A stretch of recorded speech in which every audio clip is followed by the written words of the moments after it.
கள்ளக்காதலியை சந்தித்து வந்த இடியாப்பாளையத்தை சேர்ந்த சந்துரு என்பவர் வெட்டி கொலை, சாலையோரம் பிணம் மீட்பு. புதுச்சேரி ஆளுநர் மாளிகைகள் உதயநாள் விழா, தேநீர் விருந்து அளித்த கவர்னர் உதயநாள் வாழ்த்து. புதுவை பெரிய மார்க்கெட் இடிப்பதாக வந்த தகவலை அடுத்து நடைபெற இருந்த போராட்டம் நகராட்சி ஆணையர் பேச்சுவார்த்தையால் தவிர்ப்பு. 15 ஆண்டுகளாக பணிபுரியும் துணை பேராசிரியர்களுக்கு பதவி உயர்வு வழங்க கோரி பேராசிரியர்கள் உண்ணாவிரத போராட்டம். தன்னுடன் வேலை பார்க்கும் சக தொழிலாளியான மனைவியுடன் கள்ளக்காதல் கொண்ட ரெட்டியார்பாளையத்தைச் சேர்ந்த வாலிபர் வெட்டி கொலை செய்யப்பட்ட சம்பவம் புதுச்சேரியில் பெரும் பரபரப்பை ஏற்படுத்தியுள்ளது. புதுவை இந்திரா காந்தி உள் விளையாட்டு அரங்கம் பின்புறம் திப்புராய்பேட்டை சாலையோரம் இன்று காலை வெட்டப்பட்ட ஒரு வாலிபரின் பிணம் கிடந்தது.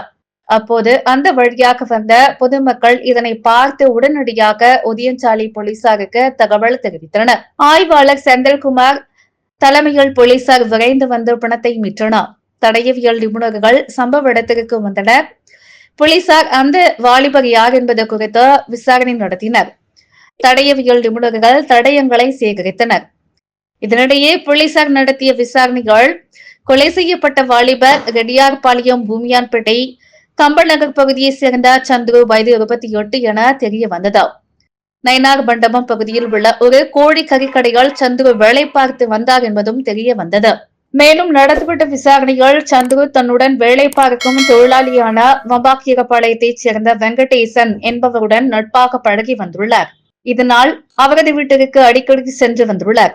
இதனால் வெங்கடேசனின் மனைவி பாக்யா சந்துருவுக்கும் இடையே தொடர்பு ஏற்பட்டு நாளடைவில் கள்ளக்காதலாக மாறியுள்ளது. இதையடுத்து வெங்கடேசன் சந்துருவை கண்டித்துள்ளார். இருந்தாலும் அதனை பொருட்படுத்தாமல் இருவரும் தொடர்ந்து பழகி வந்துள்ளனர். இதனிடையே வெங்கடேசன் மனைவியை தன்னுடன் குடும்பம் நடத்த வருமாறு சந்துரு தொல்லை கொடுத்து வந்துள்ளார். இந்த நிலையில் நேற்று மதியம் சந்துரு பாக்யாவை பார்க்க அவரது வீட்டிற்கு சென்றுள்ளார். இதுகுறித்து அறிந்த வெங்கடேசன் தனது நண்பர்களை சிலரை அழைத்துக் கொண்டு உடனடியாக வீட்டிற்கு வரும்படி சென்றுள்ளார். அங்கிருந்த சந்துருவுக்கும் வெங்கடேசனுக்கும் வாய் தகராறு ஏற்பட்டதை அடுத்து இதில் வெங்கடேசன் தனது நண்பர்களுடன் சேர்ந்து சந்துருவை வெட்டி படுகொலை செய்துள்ளார். பின்னர் இரவு நேரத்தில் அவர்கள் சந்துருவின் உடலை கொண்டு வந்த இந்திரா காந்தி சாலையோரம் போட்டுவிட்டு சென்றுள்ளனர். இதுகுறித்து உதயஞ்சாலை போலீசார் வழக்கு பதிவு செய்தனர். இதற்கிடையில் வெங்கடேசன், சரண்ராஜ் ஆகிய 3 பேர் சரணடைந்துள்ளது என்பது குறிப்பிடத்தக்கது.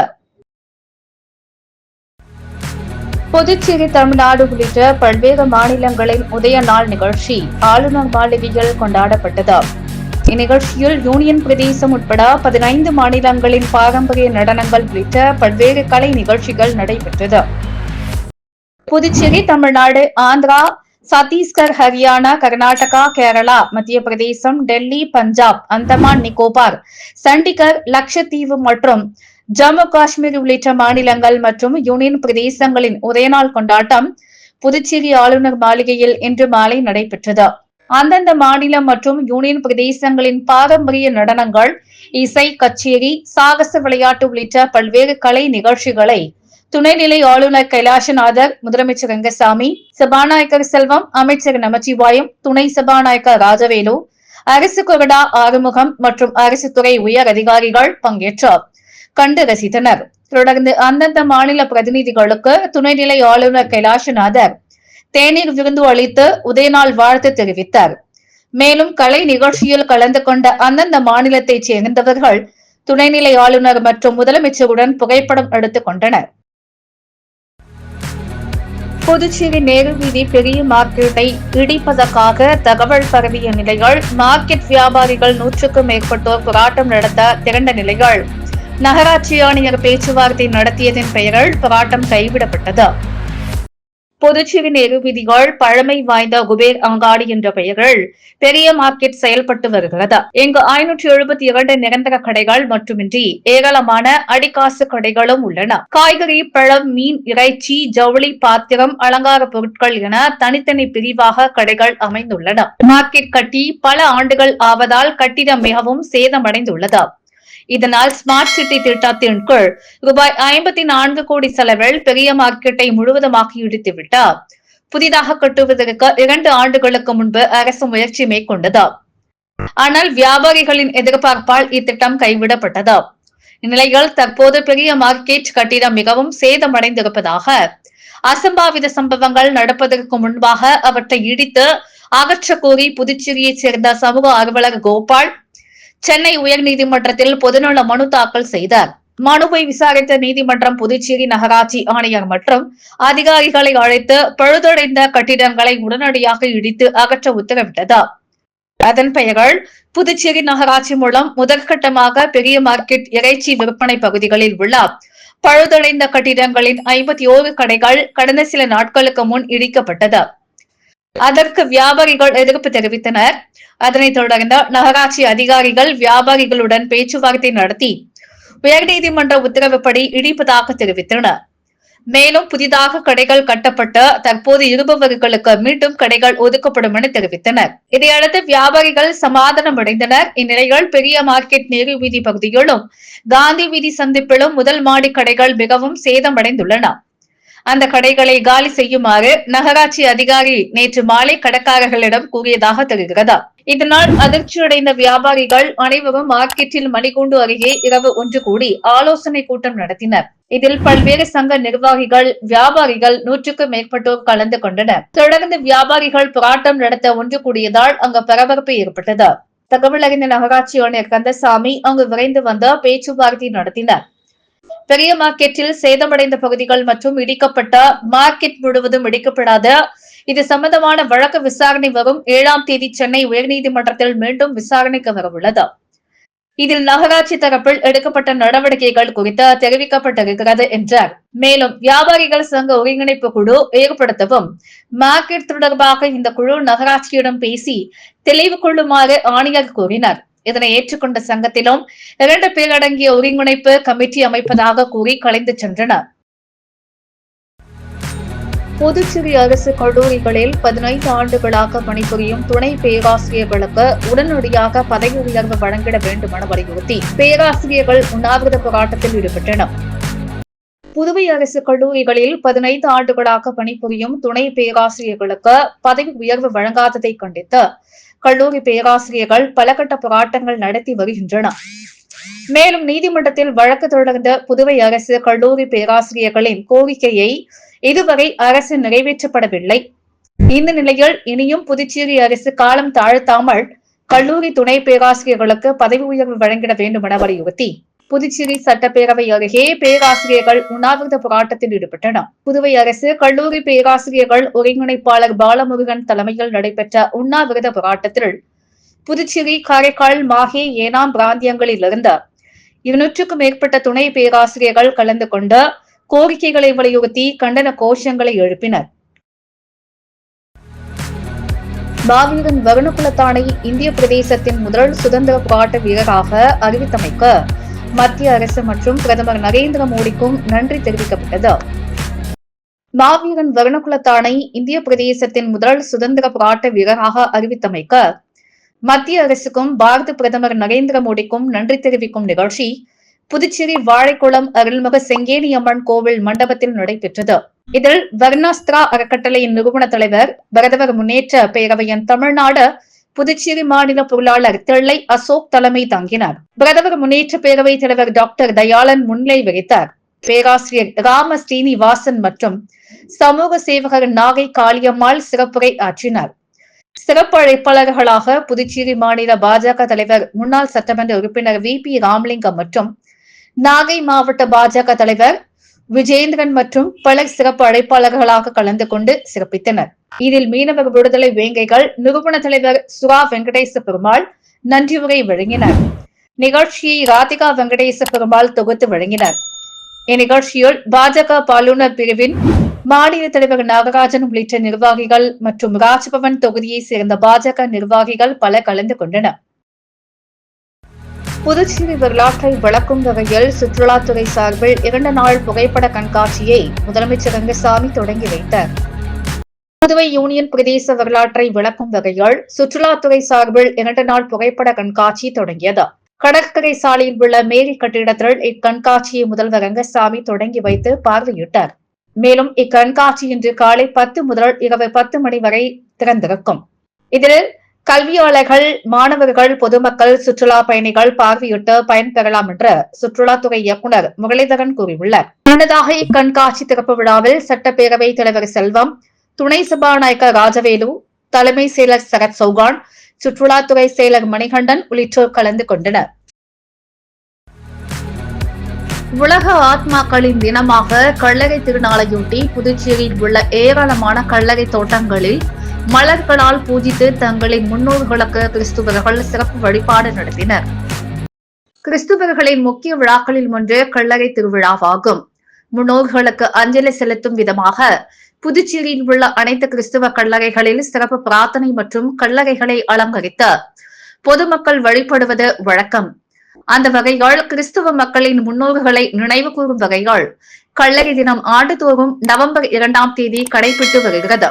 இதனையொட்டி இன்று புதுச்சேரியில் உப்பளம், முத்தியால்பேட்டை, உழவர்கரை, வெளியனூர், அரியாங்குப்பம் உள்ளிட்ட பல்வேறு பகுதிகளில் உள்ள கல்லறை தோட்டங்களில் கிறிஸ்துவர்கள் பூக்களை கொண்டு கல்லறையை அலங்கரித்த மெழுகுவர்த்தி ஏந்தி குடும்பத்துடன் சிறப்பு வழிபாடு நடத்தினர்.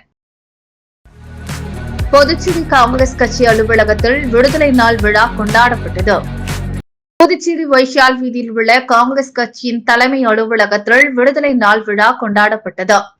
விழாவில் காங்கிரஸ் கட்சியின் மாநில தலைவர் வைத்திலிங்கம் எம்பி, முன்னாள் முதல்வர் நாராயணசாமி ஆகியோர் தேசிய கொடி மற்றும் கட்சியின் கொடியை ஏற்றி வைத்து மரியாதை செலுத்தினர். விழாவில் முன்னாள் அமைச்சர் கந்தசாமி, ஷாஜகான் மற்றும் முன்னாள் சட்டமன்ற உறுப்பினர்கள், காங்கிரஸ் கட்சி சார்ந்த நிர்வாகிகள் மற்றும் சிறப்பு அழைப்பாளர், அரசு ஊழியர் பிரிவு கலைமாமணி டாக்டர் நமச்சிவாயம் உள்ளிட்ட நிர்வாகிகள் பல கலந்து கொண்டனர். புதுச்சேரியில் பாமக நிறுவன தலைவர் ராமதாஸ் தலைமையில் பொதுக்குழு நடத்த மாநில செயற்குழு கூட்டத்தில் பல்வேறு தீர்மானங்கள் நிறைவேற்றப்பட்டுள்ளது. பாட்டாளி மக்கள் கட்சி வன்னியர் சங்க நிறுவனர் தலைவர் டாக்டர் ராமதாஸ் தமிழகம், புதுவை முழுவதும் உள்ள அனைத்து மாவட்டங்களிலும் ஒரே நாளில் மாநில செயற்குழு கூட்டம் நடத்த தமிழக பொறுப்பாளர்கள் நியமித்து உத்தரவிட்டிருந்தார். அதன் அடிப்படையில் பாட்டாளி மக்கள் கட்சி மாநில செயற்குழு கூட்டம் மற்றும் வன்னியர் நிர்வாகிகள் அறிமுக கூட்டம் புதுச்சேரி கவுண்டர்பாளையத்தில் உள்ள அன்சாரி துரைசாமி உள்ள அரங்கத்தில் பாமக மாநில அமைப்பாளர் கணபதி தலைமையிலும், வன்னியர் சங்க புதிய தலைவர் நரசிம்மன், தேர்தல் பணிக்குழு தலைவர் கிருஷ்ணராஜ், மாநில பொருளாளர் முகமது யூனிஸ், பாமக ஆலோசகர் இளங்கோவன், சமூக முன்னேற்ற சங்க ஆலோசகர் சம்பந்தம் முன்னிலையால் நடைபெற்ற இக்கூட்டத்தில் தமிழக பொறுப்பாளராக தலைமை நிலைய செயலாளர் முன்னாள் சேர்மன் அன்பழகன் மற்றும் மாநில மகளிர் சங்க செயலாளர் வழக்கறிஞர் ரஞ்சனா ஆகியோர் கலந்து கொண்டு சிறப்புரை ஆற்றினர். தொடர்ந்து புதிதாக வன்னியர் சங்க மாநில தலைவராக நரசிம்மன், வன்னியர் சங்க மாநில செயலாளர் ஹரி என்கிற துரைசாமி ஆகியோர் பொறுப்பேற்றுக் கொண்டனர். அவர்களுக்கு தொண்டர்களுக்கும் நிர்வாகிகளும் வாழ்த்துக்கள் தெரிவித்தனர். இந்த செயற்குழு கூட்டத்தில் பல்வேறு தீர்மானங்கள் நிறைவேற்றப்பட்டது. அதன்படி பாட்டாளி மக்கள் கட்சிக்கு புதிய செயல் தலைவராக ஸ்ரீகாந்த் ராமதாஸ் அவர்களை நியமனம் செய்த பாமக நிறுவனர் தலைவர் மருத்துவர் ராமதாசுக்கு செயற்குழுவின் நன்றி தெரிவிக்கப்பட்டது. மேலும் வருகின்ற 2026 சட்டமன்ற தேர்தலில் எதிர்கொள்வதற்காக வெற்றி பெறும் தொகுதிகளை தேர்ந்தெடுத்து அதற்கான பணிகளை நாம் செய்து வரும் சூழலில் அந்தந்த பணிகளை தீவிரப்படுத்தும் வகையால் தொகுதி அமைப்பு விடுபட பூத் கமிட்டிகள் அமைப்பது என தீர்மானிக்கப்பட்டது. தொடர்ந்து ஆளும் கூட்டணி கட்சியில் நடைபெறும் அதிகார போட்டியால் இந்த ஆட்சி எப்போது வேண்டுமானாலும் கவிழும் சூழ்நிலையில் உள்ளது. அப்படி ஒரு சூழ்நிலை ஏற்பட்டால் பாட்டாளி மக்கள் கட்சி எந்த நேரத்திலும் தேர்தலை சந்திக்க தயாராக உள்ளதாக தெரிவிக்கப்பட்டது. மேலும் மின் கட்டண உயர்வு, ப்ரீபெய்டு மின் மீட்டர் பொருத்துவது ஆசிய செயல்கள் மின்துறையை தனியார் மயமாக்கும் முயற்சியாகவே பாமக கருதுகிறது. ஆகவே இந்த அரசு அத்தகைய செயலை உடனடியாக நிறுத்த வேண்டும், இல்லை என்றால் மக்களை திரட்டி போராட்டத்தில் ஈடுபடும் என்று புதுச்சேரி மாநிலத்தில் பாட்டாளி மக்கள் கட்சி நிறுவன தலைவர் மருத்துவர் ராமதாஸை அழைத்த மாநில பொதுக்குழு கூட்டத்தை சிறப்பாக நடத்துவது உள்ளிட்ட பல்வேறு தீர்மானங்கள் நிறைவேற்றப்பட்டது. புதுச்சேரி மக்கள் முன்னேற்ற கழகத்தின் முன்னாள் சேர்மன் ஆர்.எல். வெங்கட்ராமன் RLV மக்கள் முன்னேற்ற கழகம் என்ற புதிய கட்சியை தொடங்கியதுடன் கொடியையும் அறிமுகம் செய்து வைத்தார். இல்லத்தில் செய்தியாளர்களை சந்தித்த வெங்கட்ராமன், புதுச்சேரி அரசியலில் தற்போது ஒரு அசாதாரண சூழல் ஏற்படுத்தியுள்ளது. இந்தியா விடுதலை பெற்ற 71 ஆண்டில் நாம் அடியெடுத்து வைக்கும் இந்த நேரத்தில் கூட புதுவையில் இதுவரை ஆட்சி செய்த கொள்ளையர்களிடமிருந்து மக்கள் விடுதலை பெற வேண்டிய சூழ்நிலை உருவாகியுள்ளது. புதுச்சேரியை ஆளக்கூடிய ஆட்சியில் அனைத்து துறைகளிலும் ஊழல் முறைகேடுகள் நடைபெற்றுள்ளது. எனவே புதுச்சேரி அரசின் மீது சிபிஐ விசாரணைக்கு உத்தரவிட வேண்டும் என்று கேட்டுக் கொண்டார். புதுச்சேரி வளர்ச்சி 22 ஆண்டுகளுக்கு பின்னுக்கு சென்றுள்ளது எனினும் மாற்றியமைப்பது காலத்தின் கட்டாயம் என்று குறிப்பிட்ட அவர், ஊழலற்ற நேர்மையான ஜனநாயக ரீதியான மக்களுக்கான ஒரு ஆட்சியை உருவாக்க தனது தலைமையால் RLV மக்கள் முன்னேற்ற கழகம் என்கின்ற புதிய அரசியல் கட்சி அறிவிக்க வேண்டிய சூழ்நிலை ஏற்பட்டுள்ளதாகவும் விளக்கம் அளித்துள்ளார். இப்போது அமையக்கூடிய கூட்டணிகள் கொள்கை அடிப்படைகள் இல்லாமல் சீட் மற்றும் பணத்தின் அடிப்படையிலேயே அமைவதாகவும் 2026 தேர்தலில் நிச்சயம் போட்டியிடுவேன் என்றும் அது கட்சி சார்பிலா அல்லது இயக்கத்தின் சார்பிலா என்பது விரைவில் தெரிய வரும் என்றார் நாம் தமிழர் கட்சியிலிருந்து விலகிய காளியம்மாள் தெரிவித்துள்ளார். நாம் தமிழர் கட்சியிலிருந்து விலகிய காளியம்மாள் செய்தியாளர்களை சந்தித்த பொழுது, மக்கள் பிரச்சினைகளை பற்றி கவலைப்படாத ஒரு ஆட்சி தமிழகத்தில் நடைபெற்று வருவதாகவும், வரும் 2026 தேர்தலில் நிச்சயம் போட்டியிடுவேன், அது அரசியல் கட்சி சார்பிலா அல்லது இயக்கத்தின் சார்பிலா என்பது விரைவில் தெரிய வரும் என்றும், தனிப்பட்ட காரணங்களால் தற்போது வரை எந்த ஒரு அரசியல் கட்சியிலும் தான் இணையவில்லை என்றும், விரைவில் எது வேண்டுமானாலும் நடக்கலாம் என்றார். தொடர்ந்து பேசிய அவர், சீமான் வைகோ சந்திப்பு யதார்த்தமான சந்திப்பு தானே தவிர அதில் தவறு ஏதுமில்லை என்றார். வாக்காளர்களுக்கு உரிய விழிப்புணர்வு ஏற்படுத்தாமல் வாக்காளர் பட்டியலில் சிறப்பு திருத்தம் என்பது எதன் அடிப்படையில் தேர்தல் ஆணையம் மேற்கொள்கிறது என்பது தெரியவில்லை என்றும், கரூர் சம்பவம் துயரமான ஒன்று, அந்த கட்சியினருக்கு அதற்கான வழி இருக்கும், இதன் பிறகு அவர்களது நடவடிக்கைகளை பொறுத்திருந்துதான் பார்க்க வேண்டும் எனவும், வரும் தேர்தலில் 3வது அணி மட்டுமல்ல 5 அணிகள் உருவாக வாய்ப்புள்ளதாகவும், தற்போது உருவாகும் கூட்டணிகள் கொள்கை அடிப்படைகள் இல்லாமல் எவ்வளவு சீட் எவ்வளவு பணம் என்பதன் அடிப்படையிலேயே அமைவதாக தெரிவித்தார். உலேன்பேட்டை சட்டமன்ற தொகுதியில் பாஜக சார்பில் சர்தார் வல்லபாய் பட்டேலின் 150வது ஜெயந்தி விழா கொண்டாடப்பட்டது.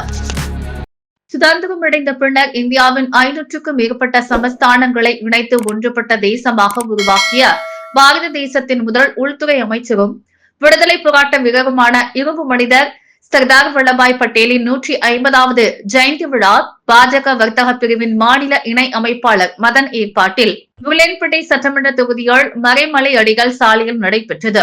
இதில் சிறப்பு அழைப்பாளராக பாரதிய ஜனதா கட்சியின் மாநில தலைவரும் முன்னாள் சட்டமன்ற உறுப்பினருமான VP ராமலிங்கம் கலந்து கொண்டு அலங்கரித்து வைக்கப்பட்ட சர்தார் வல்லபாய் பட்டேலின் திருவுருவப் படத்திற்கு மலர் தூவி மரியாதை செலுத்தினர்.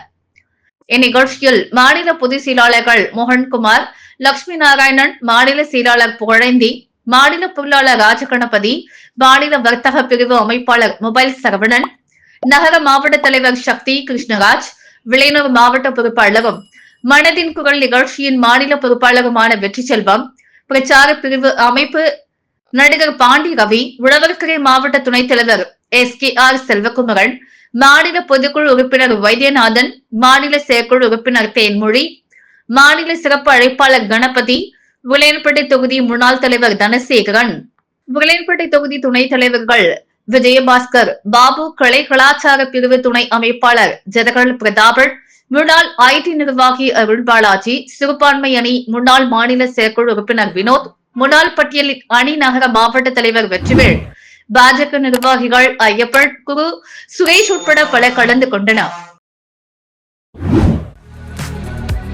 எல்லைப்பிள்ளை சாவடியில் அமைந்துள்ள ஸ்ரீ சுருங்கேரி சிவகங்கா மடம் ஸ்ரீ சாரதாம்பாள் ஆலயத்தின் மாடதிபதி ஸ்ரீ புருஷோத்தம பாரதி சுவாமிகள் சமாதி தினத்தை முன்னிட்டு சிரத்தாஞ்சாலி மற்றும் அன்னதானம் நடைபெற்றது. புதுச்சேரி மாநிலம் எல்லைப்பிள்ளை சாவடியில் அமைந்துள்ள ஸ்ரீ சிருங்கேரி சிவகங்கா மடம் ஸ்ரீ சாரதாம்பாள் ஆலயத்தின் மடாதிபதி ஸ்ரீ புருஷோத்தம பாரதி சுவாமிகள் பெங்களூர் சிவகங்காவில் அமைந்துள்ள தலைமை படத்தில் 24/10/2025 அன்று மகா சமாதி ஆனார்.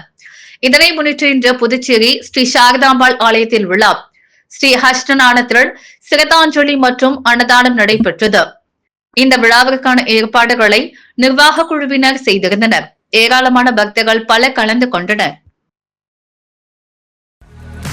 அரசு மகளிர் மற்றும் குழந்தைகள் மேம்பாட்டுத்துறை மூலம் பெண் குழந்தைகள் பாதுகாப்பு திட்டத்தில் நிதி பெறுவதற்கான ஆணையினை சட்டமன்ற உறுப்பினர் பாஸ்கரன் தட்சிணாமூர்த்தி பயனாளிகளுக்கு வழங்கினார். புதுச்சேரி அரசு மகளிர் மற்றும் குழந்தைகள் மேம்பாட்டுத்துறை மூலம் குடும்ப கட்டுப்பாடு திட்டத்தின் கீழ் 2 பெண் குழந்தைகளுக்கு தலா ரூபாய் 30,000 வீதம் அரியாங்குப்பம் சட்டமன்ற தொகுதியைச் சேர்ந்த 11 பயனாளிகளுக்கு ரூபாய் 3,30,000 மற்றும் முதலமைச்சரின் பெண் குழந்தைகள் பாதுகாப்பு திட்டத்தின் கீழ் ரூபாய் 50,000 வீதம் தலா 17 பயனாளிகளுக்கு ரூபாய் 8,50,000 என மொத்தம் 8,83,000 பெறுவதற்கான அரசாணையை நேற்றிரவு தொகுதி சட்டமன்ற உறுப்பினர் பாஸ்கர் என்கிற தட்சிணாமூர்த்தி பயனாளிகளுக்கு வழங்கினர். நிகழ்ச்சியில் என்ஆர் காங்கிரஸ் பிரமுகர்கள் மற்றும் தொகுதி முக்கிய பிரமுகர்கள் உடனிருந்தனர். புதுச்சேரி வீரத்தமிழரசி வேலு நாச்சியார் இலக்கிய சமூக இயக்கத்தின் கிளை திறப்பு விழா மற்றும் கருத்தரங்கு விழா நடைபெற்றது. காஞ்சிபுரம் மாவட்டம் 2ஆம் கட்டளை ஊராட்சி ஒன்றியத்தில் புதுச்சேரி வீரத்தமிழரசி வேலு நாச்சியார் இலக்கிய சமூக இயக்கத்தின் கிளை திறக்கப்பட்டது. திறப்பு விழாவில் வீரமங்கை வேலு நாச்சியாரின் ஆளுமை என்னும் தலைப்பில் கருத்தரங்கம் நடைபெற்றது. நிகழ்ச்சிக்கு காஞ்சிபுரம் மாவட்ட தலைவர் கவிஞர் அமுதா தலைமை ஏற்றார். புதுச்சேரி வேலு நாச்சியார் இயக்கத்தின் தலைவர் மேலாண் சங்கோதரை ஆய்வாளர் NS கலைவர்தன் சிறப்புரை ஆற்றினர். காஞ்சிபுரம் ஊராட்சி மன்ற தலைவர், புதுச்சேரி வேலு நாச்சியார் இயக்கத்தின் செயலாளர் கலைவாணி கணேசன் முன்னிலை வகித்தார். கவிஞர்கள் ரத்தின விநாயகம், புதுவை உதயா, காவல்துறை அதிகாரி ஷைலா மேரி, பள்ளியின் தலைமை ஆசிரியர் மற்றும் ஊராட்சி மன்றத்தின் துணைத் தலைவர், உறுப்பினர்கள், ஆசிரியர்கள், மாணவர்கள் கலந்து கொண்டனர். மாணவர்கள் வரவேற்பு நடனம் ஆடினர். ஆசிரியர் ஜோஸ்பின் ஷாலினி தொகுத்து வழங்கினார். ஆசிரியர் சங்கீதா நன்றிவுரை ஆற்றினார். முத்து கோல்ட் ஹவுஸ் வழங்கும் இன்றைய தங்கம் மற்றும் வெள்ளி விலை நிலவரம். தங்கம் 1 கிராம் 11,275 ரூபாய். வெள்ளி 1 கிராம் 163 ரூபாய். கள்ளக்காதலியை சந்தித்து வந்த ரெட்டியார்பாளையத்தை சேர்ந்த சந்துரு என்பவர் வெட்டி கொலை, சாலையோரம் பிணம் மீட்பு. புதுச்சேரி ஆளுநர் மாளிகைகள் உதயநாள் விழா, தேநீர் விருந்து அளித்த கவர்னர் உதயநாள் வாழ்த்து. புதுவை பெரிய மார்க்கெட் இடிப்பதாக வந்த தகவலை அடுத்து நடைபெற இருந்த போராட்டம் நகராட்சி ஆணையர் பேச்சுவார்த்தையால் தவிர்ப்பு. 15 ஆண்டுகளாக பணிபுரியும் துணை பேராசிரியர்களுக்கு பதவி உயர்வு வழங்க கோரி பேராசிரியர்கள் உண்ணாவிரத போராட்டம். புதுச்சேரியில் RLV மக்கள் முன்னேற்ற கழகம் உதயம் கட்சி பெயர் கொடியை அறிமுகம். வரும் தேர்தலில் 3வது அணி மட்டுமல்ல 5 அணிகள் உருவாக்க வாய்ப்பு. நாம் தமிழர் கட்சியிலிருந்து விலகிய காளியம்மாள் பேட்டி.